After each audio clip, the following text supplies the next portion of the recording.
Welcome back to Fight the Flat Earth, the channel that chains up stupidity in the basement and force feeds it knowledge. Today on episode 2 of Explaining Simple Stuff to Flerfs, we are tackling the wonderful world of aviation. The first manned flight was by Orville and Wilbur, the Wright brothers, on December 17th, 1903, and now in 2018, over 102,000 flights happen every single day, carrying over 5 million people around our beautiful blue marble. But the knuckle-dragging globe deniers think that either aviation is fake, or it somehow proves that the Earth is flat.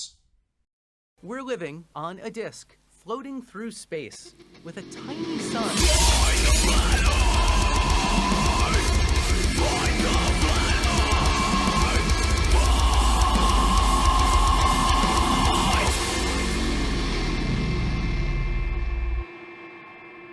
So let's say you come from here with your plane, flying here.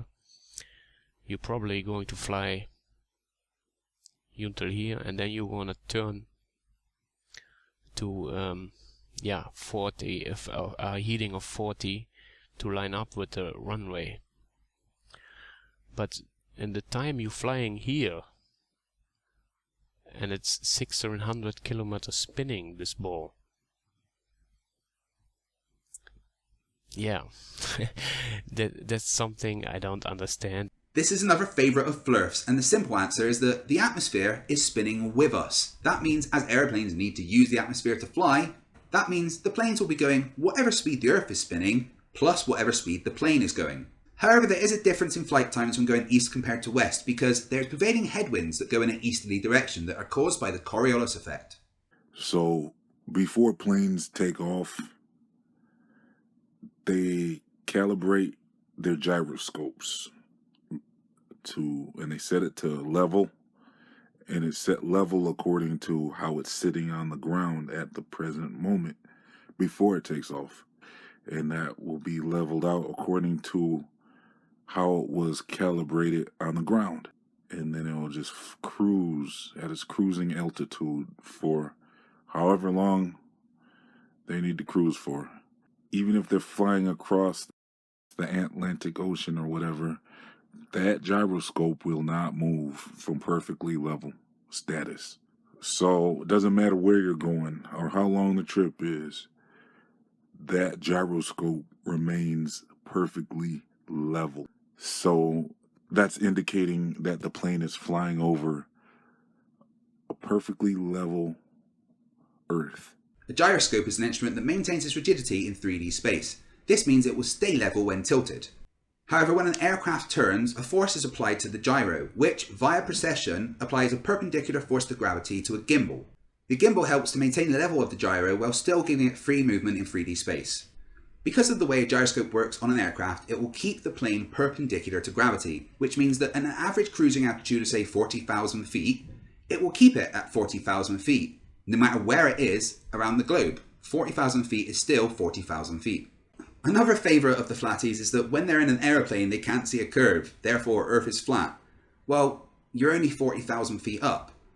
If you scaled Earth down to the size of a football, then 40,000 feet is just like millimetres above that football. So you're not really going to see the curve. But if conditions are right and the skies are clear, you can just see a slight curve. And no, it's not because the windows are curved. Also, the horizon definitely drops with altitude. If you want proof of this, just check out this video by fellow YouTuber Greater Sapien. If Earth truly was a globe, and Antarctica was really just too cold to fly over, then that would mean that the only logical way to make a flight from Sydney, Australia to Santiago, Chile, would be a straight shot over the Pacific staying in the southern hemisphere the whole way. Some refueling could be done in New Zealand or other southern hemisphere destinations along the way, but that would only be if it's necessary. In fact, some of these Santiago-Sydney flights go into the northern hemisphere and they make stops over the LAX and other North American airports before going back down into the southern hemisphere.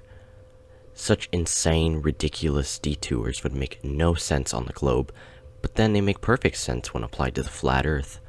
Yes, it is true that there's more flights in the northern hemisphere than in the southern hemisphere, but that is because most of the land masses of the Earth are in the northern hemisphere, which means most of the people and places to go are also in the northern hemisphere. So it makes more economical sense to send a plane that's going from somewhere in the southern hemisphere, say Australia, through the northern hemisphere, picking up passengers on the way, to then go to somewhere else in the southern hemisphere than to just go from that one place to the other in the southern hemisphere.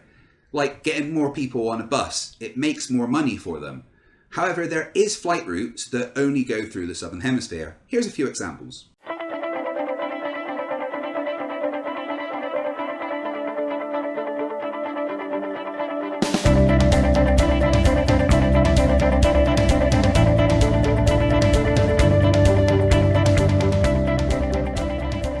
We're going to leave it there for today. Come back on Saturday where I once again tackle the mind of God. My God, who the fuck calls themselves the mind of God? How big of an ego do you have to have? Anyway, if you haven't subscribed to me, please do. And also, if you haven't, subscribe to these great channels as well.